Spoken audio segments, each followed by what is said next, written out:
Oh, to quality time muna kami ng baby ko, baby whiskey ko. Ayan, napakalambing po talaga ang pusa na yun. Diyos ko naman.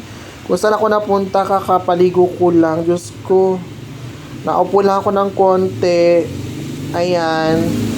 Pumunta din.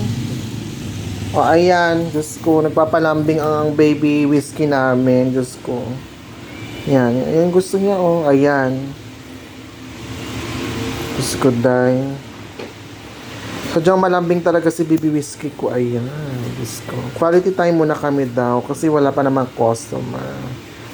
Ayan. Ayan. Diyos ko. O yan. Gusto niyo more quality time, diba? Ayan.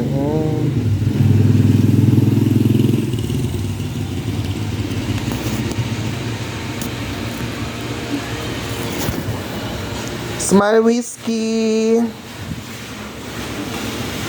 Gusto ito, nag-aantay pa lang kami ng customer. Ano oras na?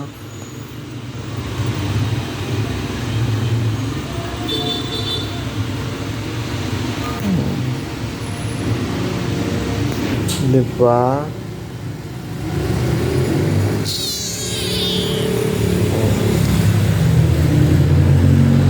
Ayan, Diyos ko, ate.